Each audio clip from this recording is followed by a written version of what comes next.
Twilight had settled over the western hills of Monterra as the first winter wind swept through, carrying with it the scent of ash, pine needles, and something less tangible, something that felt like a warning. In the stillness of that hour, as darkness crept out from the mountain crevices and stretched to swallow the ancient forest canopy, a distant howl echoed, uncertain in origin, but piercing enough to silence the crows roosting in the dying branches overhead. It wasn't just a sound. It was fractured, as if a memory had broken loose from a forgotten life. Elijah Kane sat quietly behind the wheel of his old pickup truck, eyes locked on the rusted iron gate ahead. A cracked wooden sign hung crookedly from one side, swaying in the wind. Canine Reconditioning Unit, private access.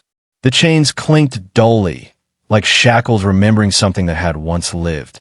Elijah couldn't recall how long it had been since he last stood on this soil. But tonight, a dream had called him back. Not a human dream, but the echo of shallow breaths, claws scraping metal floors, and the golden eyes of something that had never stopped waiting. He opened the door.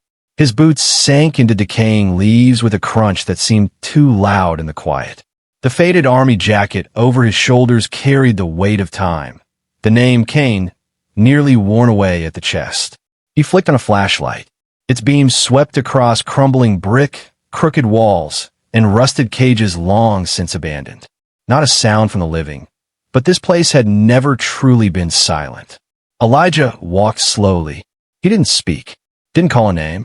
It felt wrong, as though even a whisper might shatter some fragile spell that still held the air together. Every step deeper into the corridor made the wind moan louder through broken windows, carrying whispers that may have been memory or just the wind pretending to remember. He stopped at the end of the hall before a half-closed door. His hand trembled, not from cold, but from a recognition that ached in his bones. He pushed the door open. In the flickering light, the room looked like a tomb standing upright. Streaks of old blood clung to the mottled walls. The floor was cracked and cold, and in the center, a rusted steel cage. Inside it, something that no longer resembled a dog, not fully. Its once golden coat was patchy, caked with grime and dry blood. A chain collar had embedded itself so deeply into its neck that the skin bulged around it, bruised and broken. But the eyes... Elijah froze. It couldn't be. How could it? Those eyes hadn't changed, still deep, still glowing faintly gold. Dimmed, yes, but not extinguished. Within them lived not fear, not instinct, but something else. Recognition. Shadow. The name fell from Elijah's lips like a breath of warmth in the frozen air. And the creature, no, the friend, inside the cage stirred. No growl, no frenzy, just a slight twitch of drooping ears. Elijah moved forward, knees weakening under the weight of years suddenly crashing back into him. He knelt beside the cage, extending a trembling hand, but he didn't reach through. He simply opened his palm, letting Shadow see it. A moment passed, or a century. Then, from within that emaciated chest, a sound emerged. Not a bark, not a whimper. It was more like a breath with memory. Elijah closed his eyes. He had lived through war zones, survived IEDs and air raids, buried brothers in silence. But this quiet moment, was the first time he felt truly alive in years. No one teaches a dog to remember. No one teaches them forgiveness. But Shadow remembered, and Shadow had waited. Through wind, through darkness, through the long, cruel stillness of being forgotten. Outside, thunder rolled. The wind swept the pine needles into a swirling vortex above the roof like an ancient rite awakening. Elijah knew this wasn't a return. This was a beginning. The rain came down, not the kind that merely soaked your coat, but a heavy, dense rain, like a veil washing away the line between past and present. Elijah pushed open the kennel gate. The rusted lock gave a sharp snap, a sound that felt like it stirred the very soul of the place awake. Shadow didn't resist. He didn't tremble. He simply rose, his legs unsteady, as though they had long forgotten what permission felt like. But he did not fall. His eyes never left Elijah. watching him as if blinking might cause the man to vanish into the mist. Two figures, an old soldier and a four-legged warrior, walked in silence from the compound. Outside, the pine trees whispered in the wind, the voice of the forest murmuring, "You've returned." The old truck roared to life in the stinging rain. Elijah opened the back door, laid out a wool blanket on the seat, and gently lifted Shadow in. In that moment, he paused. Reflected in the rearview mirror's dull glow, he saw a younger version of himself, harder, more certain, holding Shadow's leash at that very training facility. But it wasn't just a memory. It was a reminder. Everything started here. Elijah drove without radio, without thought, just the sound of Shadow's breathing in the back seat. Weak but steady, alive. The rain tapped the windshield like fingers drumming across time. And in Elijah's mind, the last night in Kandahar returned. It was a moonless night. Their unit had been ambushed. Smoke billowed through the outpost. Cries for help echoed in the chaos. Elijah had taken a hit to the shoulder, blood soaking through his fatigues. He dragged himself toward the comms room when he heard Shadow howl at the far end of the corridor. The dog had run into open fire, not because he was ordered, but because Elijah had been left behind. In the flicker of gunfire, Elijah saw Shadow pulling a wounded private from a pile of rubble. That image had burned into his soul. No one told Shadow to do it. He simply knew no one gets left behind. And now, after all these years, Shadow hadn't abandoned himself either. By the time they reached Elijah's cabin at the edge of the forest, the rain had faded to a hush. He climbed out, gently lifted Shadow in both arms. Overhead, the sky had begun to tear open, revealing a faint, washed-out moon. Elijah stopped. At the doorstep, a silent owl landed on the railing. It did not hoot. It simply stared like some ancient witness. Elijah bowed his head, not out of superstition, but because something sacred inside him had shifted. Inside, he laid Shadow down on a wool-covered cushion near the fireplace. The dog curled up like a worn cloth, but his eyes stayed open. Elijah sat beside him, lit a single candle, and cracked the window. Night air swept in, heavy with damp earth and the sound of creaking branches, the kind of noise that only those who had once lain hidden in war-torn trenches could find peace in. "You hear that, Shadow?" Elijah murmured. "No alarms, no retreat orders, just the wind, and us." Shadow blinked slowly. A sigh left his throat, not in pain, but in memory. Elijah pressed his hand to the dog's chest, right where the old scar ran beneath the fur. The bullet wound, still there. Then he stood, stepped outside, and exhaled into the night. In the distance, the Montera forest murmured like a sacred hymn, sung for the souls who had once been left behind. Elijah looked up, and for the first time in years, whispered not to God, but to himself. "This time, I won't let you be alone. I swear it." And behind him, in the darkness, Shadow's golden eyes flickered, like an ember carried from another life. The light at the end of the hallway. By dawn the next morning, before the sky had even begun to lighten, Elijah woke with his heart slightly out of rhythm. In the small wooden cabin, the fire in the hearth still flickered low. He turned. Shadow was asleep, but his legs twitched as if caught in a dream that wasn't kind. Elijah moved quietly to his side, sat down, and placed a gentle hand on the dog's rough fur. "You're safe now, kid. We'll start healing together." The drive to the vet clinic, nearly 40 miles away, passed in silence. Outside, the fog lay thick over the ground, turning the winding road into something that looked like it led to another world. Elijah didn't turn on the radio. Instead, he spoke to Shadow like a prayer, telling him stories from the old days, about the war in Kandahar, about the time they hid in a drainage trench for 3 hours during an ambush, about when Shadow was shot but still crawled toward Elijah, bleeding through the sand. When they arrived, the wooden sign was barely visible through the mist. DR. Merit, Healing Paws and Souls. An odd name. Elijah hadn't chosen this place because of advertising, but because of whispers passed among veterans. If there's still a chance, bring the animal to Merit. DR. Merritt was a gray-haired woman who wore a wool shawl instead of a lab coat and walked barefoot in old fabric slippers. She didn't ask many questions. She simply looked at Shadow, bowed her head, and said in a voice like wind, "You've traveled far, and now you're home." In the small exam room, the pale window light revealed every wound on Shadow's body. No shadows to hide in anymore. It was all exposed, patches of lost fur, deep scars, and areas where the skin had gone necrotic. But what made everyone fall silent wasn't the injuries. It was the eyes. Shadow didn't bark. He didn't flinch or growl. He simply stared at Elijah, unblinking, as if his very existence depended on each quiet nod, each glance from the man beside him. Dr.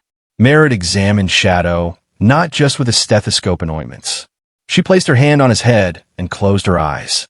No one spoke. For a few minutes, the room seemed to pause. A faint stream of incense rose from the corner, though no one had seen it lit. Elijah felt something happening, something beyond physical healing, as if the real wounds weren't in the flesh, but somewhere deeper, beyond where darkness could reach.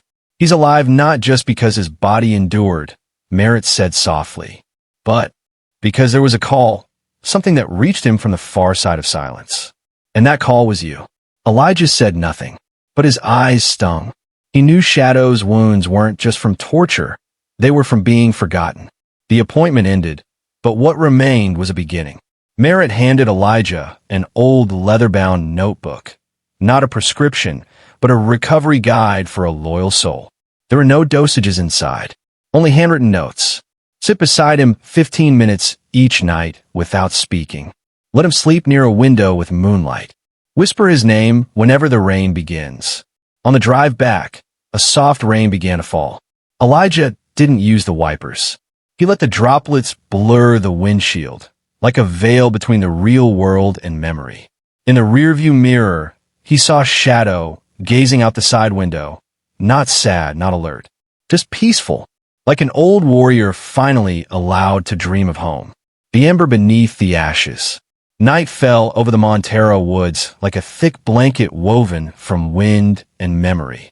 Inside the small cabin, Elijah sat before the fireplace, one hand cupping a steaming mug of tea, the other resting gently on the nape of Shadow's neck, where his fur had just been shaved to treat long-neglected abscesses. The dog lay curled up, his head pressed against Elijah's leg, as if afraid that stepping away from that touch would cause the world to vanish again. Elijah couldn't sleep. Something had been rekindled inside him, a fire long buried by war, by time, by forgetting, but hadn't gone out. It wasn't just the dreams or the shadows. It was the look in Shadow's eyes. In that final moment at Merritt's clinic, when she said the call of salvation came from you, Elijah realized he couldn't stay on the sidelines anymore. He rose and pulled a battered old phone from the drawer. The screen was dim and cracked, but still working. Elijah had never been one for technology. But tonight, he knew some things couldn't stay silent any longer. He stepped to the window, where the moonlight filtered through the pines, laying a silver path across the worn wooden floor. Elijah quietly took a photo. No staging, no filters. Just the raw truth. Shadow, lying on a white cloth, his eyes clouded but deep as a canyon, staring straight into the lens. No words needed. The image alone made the heart stagger. Beneath it, Elijah typed a single line. He once fought for this country. This is how we thank him? Then he hit post. No tags. No calls to action. No hashtags. He simply let it drift into the vast, tangled web of the world, like a single match lit in a frozen forest. He didn't expect anything. But deep down, Elijah knew the truth doesn't need to scream. Sometimes it just needs the right gaze at the right time. The next morning, the phone buzzed in waves, like small tremors. Elijah scrolled through it, and for the first time in years, he watched an entire nation pause to listen. Over 200,000 shares in just 4 hours. Messages flooded in, from veterans, animal rights groups, veterinarians, journalists, those who had fought, those who had loved, and those who had once been silent. One of the first comments came from Colonel Raymond Rowe, former commander of the Special K-9 unit in Iraq. Shadow wasn't just a dog. He was a teammate. We let him fall into hell. Now we need to bring him back. A day later, the media started calling. Elijah declined interviews. He didn't want noise. But one email made him pause. It was from an independent journalist, a woman named Alyssa Carr. She wrote only one line. I once investigated the revision training facility. I was threatened into silence. But if you're willing to speak, I'll bring everything to light. Elijah replied with a single word. Yes. A week later, a 12,000-word expose was published on an independent journalism platform. It listed dozens of illegal training centers, facilities where retired military dogs were tortured and sold off to private security firms. The name Victor Shaw, the man who created and ran the network, came up repeatedly. Alongside the article were images, Shadow's medical records, diagrams of his injuries, and a grainy clip from an old security camera, showing a tall figure kicking hard at a rusted cage, where Shadow lay huddled. The video spread like wildfire. Silent marches sprang up across the country, organized by veterans. No signs, no chanting, just men and women walking with their dogs, some old, some one-eyed, some missing limbs. But their eyes all spoke the same truth. I served. I was forgotten. In the wooden cabin at the edge of the Montero woods, Elijah stared at his phone screen like he was looking into a cracked mirror of an entire era. He didn't feel joy or relief, just a quiet gravity. Shadow lay beside him, his head resting on Elijah's leg. Each time the phone buzzed, the dog would glance up, not understanding, but sensing something had shifted. In his eyes, a faint light burned. Not the fire of vengeance, but the fire of life, finally, given permission to rise again. Elijah leaned down and whispered, "They see you now, Shadow. Finally they see you." And outside, as the Montero forest began to bloom in sunlight after days of rain, a hawk soared across the sky, carrying with it something old, something true, like an omen. The truth never dies. The keeper of the flame. The western sky above Montero turned suddenly, as if some unseen hand had dipped it in deep violet ink. Clouds rolled in thick layers, hanging so low it felt like you could reach up and touch them. Wind howled through the pine ridge, making the forest hum with a haunting sound, like the sigh of a spirit long sealed away. Elijah Kane was splitting wood out back when the first branches began to bow. The air was heavy with the scent of ozone, a warning sign that a storm was brewing. He looked up, then turned toward the house. Shadow inside, but Shadow didn't move. He stood at the forest's edge, ears perked, eyes locked deep into the rising dark. Elijah stepped closer. "What is it?" Shadow let out a low growl, not aggressive, but cautious, a warning. Elijah turned just as thunder cracked across the sky, ripping the night apart. A flash of lightning lit up a collapsed shed at the forest's edge. In that brief burst of light, Elijah saw it. A small creature crawling out of the wreckage, trying to escape. "A puppy," he gasped, heart clenching. But before he could move, Shadow shot forward like a bolt. The old shed, once used to hold discarded dogs before revision shut down, had collapsed from rain and rot. Tin sheets were torn, beams snapped in half, jagged metal strewn everywhere. But Shadow didn't hesitate. He weaved through the wreckage, silent and focused, like he was doing something preordained. Elijah chased after him, the rain now pouring down in sheets, each drop striking like stones. He arrived just in time to see Shadow using his shoulder to push a heavy beam aside, revealing a trembling cream-colored puppy, soaked, eyes wide, shivering from head to tail. Elijah scooped the tiny creature up and froze. Around its neck, a rusted metal tag still hung, etched with the revision logo and a serial number. Elijah exhaled sharply. Another one. Shadow stood next to him, caked in mud, eyes still clear, not afraid, not waiting for praise. He hadn't done it out of command. He'd done it for something else. Something Elijah couldn't name, but felt like a call from somewhere deep in the soul. News of the stormy night and the rescued pup spread quickly. This time, it wasn't Elijah who shared it. A bystander at Merritt's clinic the next morning posted a photo. Shadow and the puppy, wrapped in towels, eyes half shut but peaceful. The image struck a chord, something primal, protection. Not just survival, but salvation. Tens of thousands of shares in a single day. But more powerful were the messages from every corner of the country. A mother in Colorado wrote, "My son served with a dog named Ghost. They lost contact after the final mission. Could it be?" A veteran from New Mexico uploaded a photo of a derelict training site he'd seen in the woods. A veterinary nurse sent anonymous files, old inspection records that had been ignored. A map began to form, not on paper, but in the public consciousness. Shadow, once a forgotten victim, was now a starting point. No slogans, no marches, just his presence, his eyes. And that was enough. For the first time in years, Elijah agreed to stand in front of a camera. In a short video, he said only, "He can't tell his story, but he can lead us to where those stories have been buried." Then something unexpected happened. From the growing wave of community tips, a coalition of volunteers and animal rescue organizations uncovered an underground facility in Oregon, disguised as an abandoned warehouse. Inside were more than 40 dogs, kept in horrific conditions. And on one cage wall, they found a crude charcoal sketch, a man and a dog standing in a storm. Above them, scribbled in trembling letters, "The ones who stayed." The image became a symbol. It appeared on T-shirts, posters, and the sides of rescue vans. And Shadow, the dog who once lay silent in chains, had become a guiding flame. Elijah and Shadow didn't accept every interview request. They still lived in the old cabin, deep in the woods. But when a new lead came in, they hit the road again. Sometimes in the middle of the night. Sometimes through blizzards. Once driving hundreds of miles just to check an abandoned cage. Not because they had to, but because something beyond reason was now carrying them. One night, after returning from yet another long journey, Elijah sat on the porch, staring up at the sparkling night sky. He spoke softly. "Shadow, you didn't just survive. You turned pain into light." Shadow nestled quietly against his feet, eyes closing. But Elijah knew he still heard. He still felt.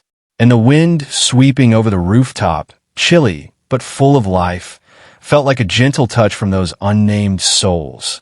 Finally remembered, when darkness reached the doorstep. The November wind swept through Montera's forest, cold enough to seep between wood slats and slip under door frames, snuffing out even the most stubborn oil lamps. The moon that night was full and milky white, hanging silently in the sky like an ancient eye watching every move. Elijah Kane sat alone at the wooden table, hands clasped near his mouth, eyes fixed on the front door, locked tight since dusk. On the table sat a thick envelope, no return address, slipped through the mail slot that morning. Inside were photographs, taken from a distance through a telephoto lens. One of him and Shadow at the clinic. One of them standing before an abandoned kennel. One of Shadow sleeping on the front stoop. At the bottom of the stack, a cream-colored sheet of paper, handwritten. "Kane, stop while you still can. Dogs should stay quiet, not become symbols. And you're not immortal." Elijah folded the paper, setting it aside carefully. No anger, no panic, but he knew the darkness wasn't retreating anymore. It was moving closer. Shadow lay near the fireplace then, eyes half shut. But only seconds after Elijah set the note down, he opened them. No sound, no sudden movement, just a small shift. Then he stood and walked toward the door. He sat down, back straight, ears high. Standing watch. That night, Elijah didn't sleep. He sat across from Shadow in silence. Outside, the wind howled through the pines, producing sounds that felt like moans from deep underground. Suddenly, a branch snapped. A crisp, solid noise, too deliberate to be natural. Elijah leaned forward, ready to rise, but Shadow had already moved, swift and silent, toward the window. His eyes locked onto the tree line. No growl, no bark. Elijah realized he didn't need a signal. Shadow knew something was out there. Over the next few minutes, the wind howled louder. Tree shadows swayed like beckoning hands. Elijah lit a candle and stepped beside Shadow. Through the glass, he saw it. A black SUV parked a few hundred feet away, half hidden behind shrubs. The headlights were off, but the shape was unmistakable in the moonlight. There was no need to guess. Victor Shaw or one of his people had found them. For the next 3 days, Elijah tracked every movement in the woods. He walked patrols each morning, examined footprints, listened to the birds. Everything felt slightly off. But oddly, he wasn't afraid. Maybe because every night, as the fire dimmed, he would see that same silhouette standing by the door. Shadow. Not sleeping. Not wavering. Unshakable. One night, the wind roared so violently it shook the roof and rattled the windows. Elijah woke to the noise, but didn't see Shadow inside. He threw on a coat, opened the door, and froze at the sight. Shadow stood on the porch, soaked to the bone, back straight, eyes fixed on the darkness beyond. Under the moonlight, he looked like a statue guarding the line between two worlds, between light and shadow, between forgetfulness and truth. When Elijah called softly, Shadow didn't turn. He simply gave a small shake to flick off the water and stayed right there, silent like a vow. The next morning, beneath a pine near the house, Elijah found something. A hidden microphone, tucked into a rock. Cleverly disguised. Only someone with intel training would have spotted it. He didn't remove it right away. Instead, he grabbed a shard of mirror and angled it just right, reflecting sunlight directly into the lens. A quiet message, simple and clear. I know you're listening. That afternoon, the SUV disappeared from the woods. A week passed. No more anonymous letters.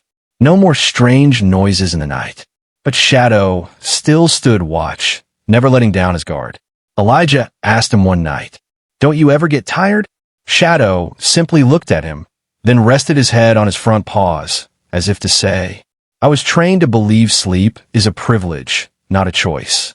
Elijah stepped outside and stood beside him. The two stared out at the forest together. And in the final rays of daylight, Elijah saw it clearly. Some warriors don't need guns or medals.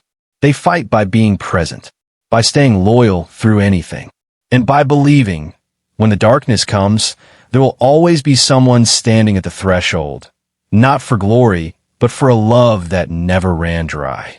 The trial of silence.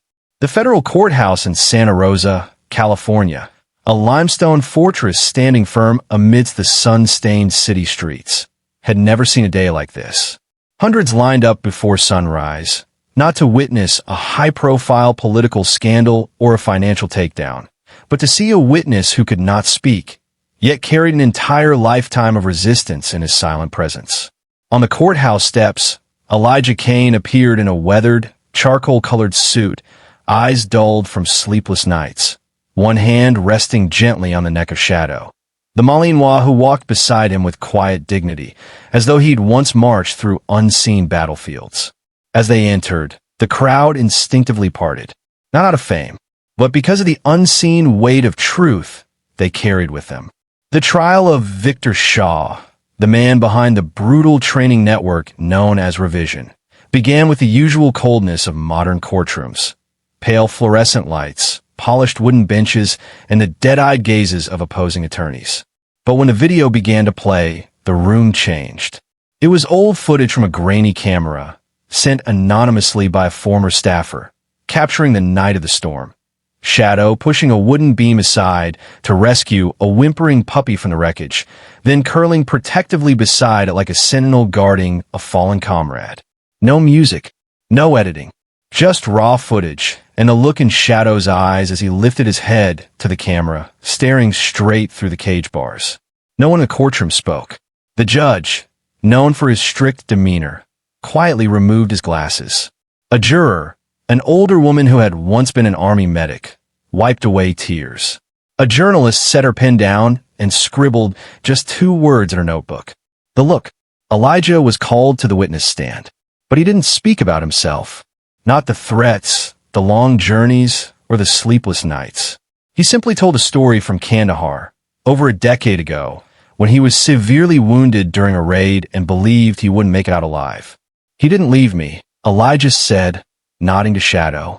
"When I blacked out, I felt his breath on my face. I'm alive because he stayed." The courtroom held its breath. Elijah didn't cry, but there was something in his eyes the jury couldn't look away from. Victor Shaw's attorney pushed back with paperwork. They produced documents showing Shadow had been legally sold after being deemed unfit for service. Revision, they argued, was fully licensed since 2012, and Victor was merely an administrator, not involved in the training itself. Then came the moment no one expected. Alyssa Carr, the investigative journalist who had been with Elijah from the beginning, submitted an audio recording, voice distorted from being captured by a rock-hidden mic. It was Victor Shaw. Their tools, dogs, people, everything has an expiration date. Once they're used up, you sell them or toss them. No one needed to speak. In that moment, nothing more needed to be said, because the truth sat right there, quietly, at Elijah's feet, head lifted, eyes wide open. Shadow didn't bark. He didn't perform. He simply existed, and his presence alone shattered the courtrooms in different glass. As Victor was let out, his eyes met Shadow's. And for the first time, perhaps, the man who had ruled through fear understood what it meant to bow before a soul that had never surrendered. The story spread across America, not through screaming headlines, but through images, videos, and millions of shares with the same quiet caption. He didn't bark. He didn't bite. He simply stood, and the world listened. Shadow wasn't a symbol built by design. He was a flame rekindled by a silence that had gone on far too long. That trial didn't end with a gavel slam. It ended with a beginning, a wordless admission, that sometimes justice doesn't arrive with thunder. It comes with a gaze that never looks away, from a soul that never left. The wordless teacher. As the first maple leaves turned on the highlands of Thistle Ridge, Elijah Kane completed the final blueprint for a place he called Shadow's Watch. A sanctuary without a signpost, without public funding, but with hundreds of handwritten letters from veterans across America, each bearing a single request. I want to heal, if that's still possible. The old log cabin on the hillside had been repurposed, not as a clinic nor a shelter for animals, but as a resting ground for souls torn by nameless memories. No modern medical wing, no steel beds, just a fireplace, wooden chairs, and warm tile floors. And there, waiting at the door, was Shadow. Elijah never called Shadow a therapy dog. He simply said, he knows. And truly, Shadow needed no command. He walked beside those no one else dared approach. He sat near those who only slept with their backs to the wall. And sometimes, just by lying down and lifting his head, someone began to cry. Not from pain, but because for the first time, they felt seen. Autumn, a former Army medic who had once served in Kandahar and later lost her only son in a tragic accident, was among the first to arrive. She didn't speak. She didn't engage. She sat by the window, staring out at the forest, until one misty morning she noticed Shadow sitting at her feet, not looking at her, not touching, just being there. An hour passed, then another, then the whole day. On the third morning, when Elijah brought her a cup of tea, he found Autumn with her hand resting gently on Shadow's back. And in that moment, something broke. Not pain, but an old layer of ice, too long untouched. As the season changed, Shadow began something new. Every morning, he made a quiet circuit around the property, as if checking in on the placement of each soul. When someone new arrived, especially those unwilling to speak, he would sit nearby. Not too close, never imposing. Just enough to say, someone sees you, and you're not being judged. Elijah once wrote in his ink-stained journal, he doesn't teach how to live. He teaches how to be present in silence. That's something I never learned on the battlefield. Then one night, a storm blew in hard. A young vet named Travis, fresh in from Georgia, suffered a panic attack. He screamed nonsense, lost in flashbacks, thinking he was still in the base. People rushed to help, but Shadow got there first. He didn't charge forward. He simply walked up and sat in front of Travis. Not confrontational, but eye level. Travis gasped, backing against the wall. But Shadow's eyes never left his. They were steady, soft, unafraid. Minutes passed, and then Travis wept, not from fear, but because someone had stayed. The next morning, he said just one sentence to Elijah. I thought I was a monster, but he looked at me like I was still human. News of Shadow didn't spread through major outlets. It spread by word of mouth, from those who thought they had lost the ability to feel, to believe, to remember, and who now touched something slowly coming alive again. One writer, long lost to depression, wrote that only while sitting with Shadow did she remember the feel of wild grass brushing her ankles and the smell of wet earth after a first rain. A retired major who once stood at the edge of suicide wrote, "I had tied the rope, but that night, something laid its head in my lap, and I forgot about the knot. Shadow never changed. He didn't bark. He didn't nuzzle for affection.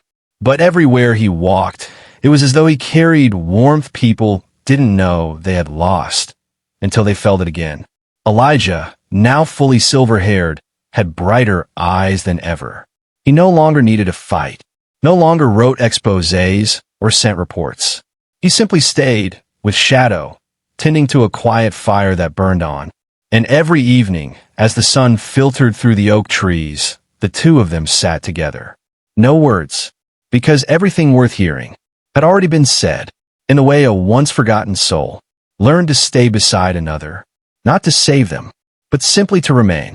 When the flame is passed on, at the tail end of autumn, the last maple leaves fell from their branches like silent farewells whispered by time itself. The wind grew colder, and the morning breath carried a fog so thick it cloaked the trees around the compound in ghostly white.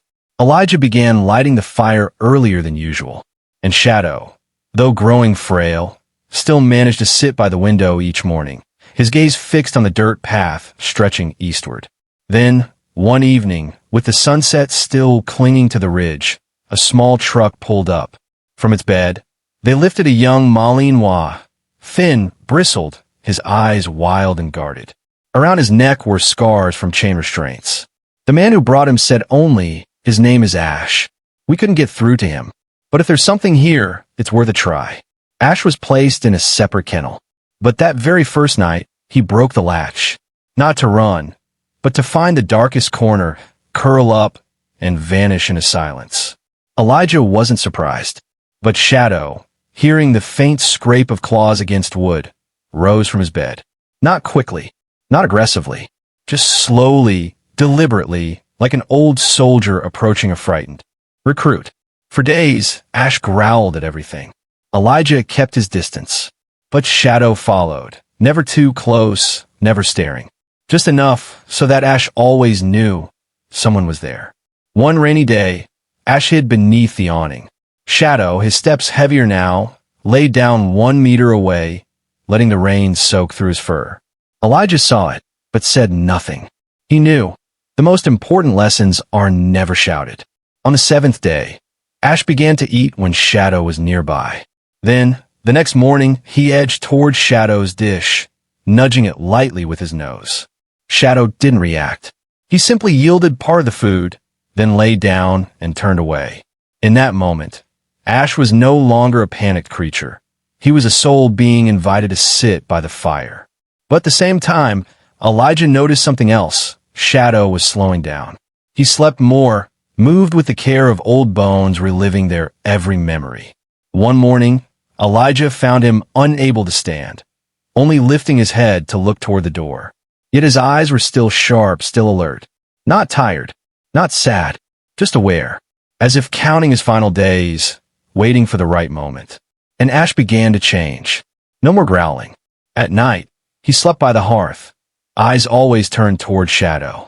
When a new veteran arrived, haunted and silent, Ash was the first to approach, settling nearby.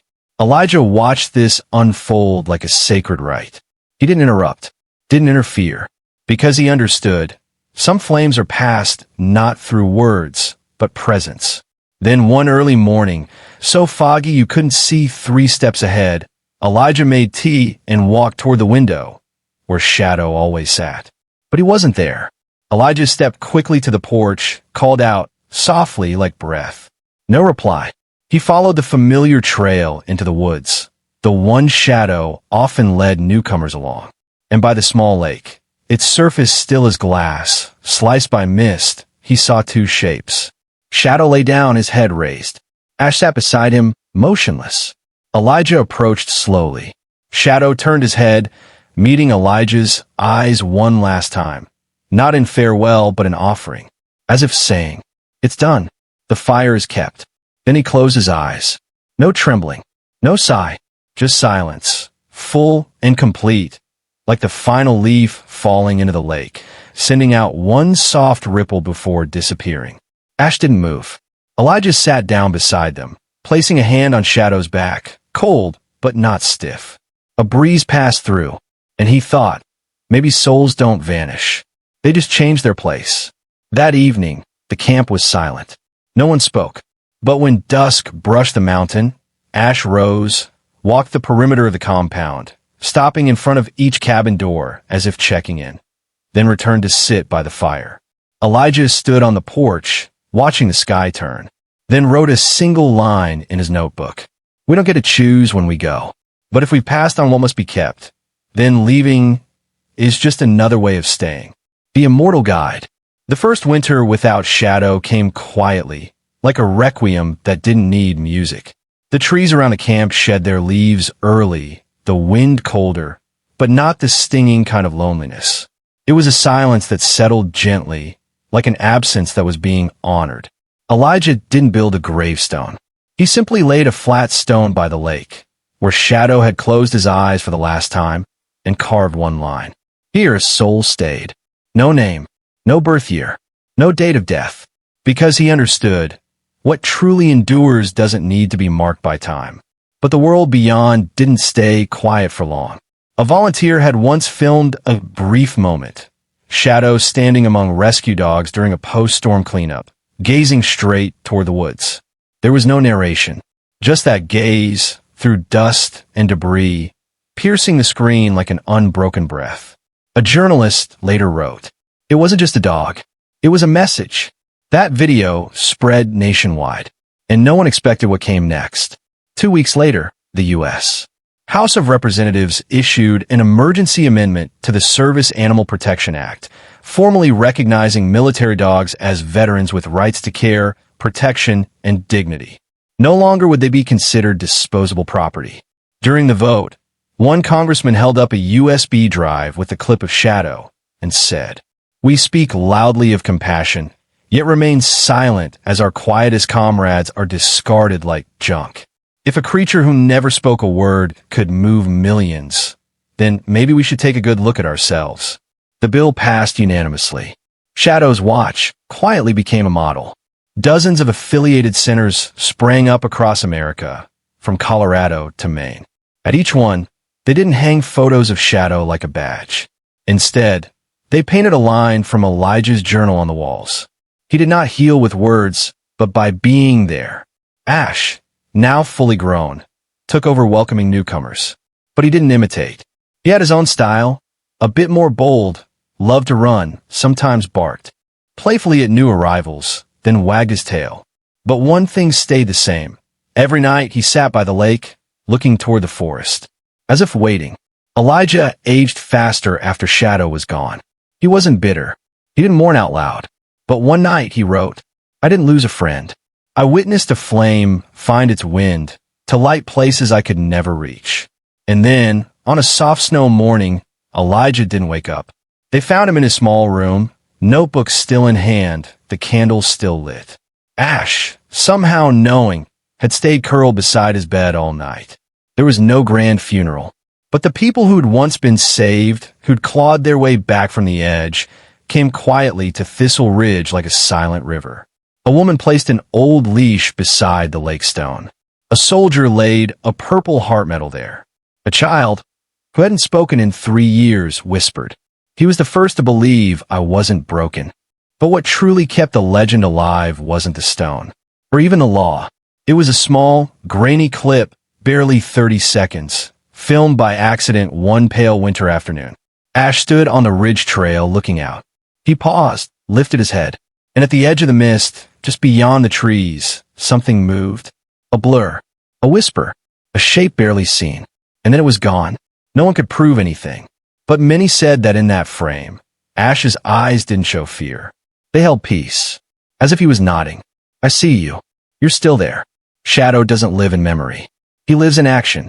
In every rescue, when Ash stops at the doorway of a collapsed home, pauses, looks back, and signals, someone always murmurs. That's Shadow's gaze. And if someone who once lost everything, who thought they could never return to the world, now dares to step into the light because they feel someone waiting at the end of the path, then no words are needed. Because the words were already spoken long ago with a pair of eyes that promised, I'll come. Don't be afraid. In today's world, where people live in constant haste, where words are often drowned in the noise of technology, and where loyalty is easily replaced by convenience and efficiency, the story of Shadow and Elijah resonates like a slow, steady heartbeat. It reminds us of values that never go out of style: presence, silence, and unconditional trust. Not all of us have fought on battlefields, but many of us carry scars, whether on our bodies or deep in our hearts. Scars from losing someone we loved. Scars from betrayal, from being forgotten, or simply from living too long without being truly heard.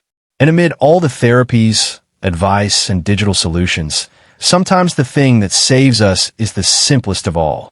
A gaze that listens. A presence that asks for nothing.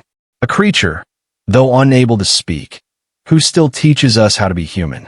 Shadow isn't a symbol because he did something extraordinary. He became one because he chose to do ordinary things with extraordinary devotion. Sitting beside a broken soul without walking away. Sharing food with someone who once growled at him. Looking into the dark and stepping forward. Not because he wasn't afraid, but because someone needed him. And that made him a mirror for a society that's slowly forgetting how to simply be with one another, without conditions. In truth, we don't need to start a center like Elijah did. We don't even need to have a dog like Shadow to learn a lesson. We just need to begin by listening more and judging less. By sitting next to someone in pain, not to fix them, but to be there with them. By reigniting small flames in life, kindness, patience, compassion, to warm a world that's slowly growing cold. Because in the end, as Elijah once wrote, if we manage to pass on what must be kept, then leaving is simply another way of staying. And in every good thing we do, perhaps a shadow walks quietly beside us. Not to lead the way, but to remind us, don't be afraid. I'm here. Thank you for being part of Shadow's journey. The four-legged hero who still lives in every heartbeat of kindness.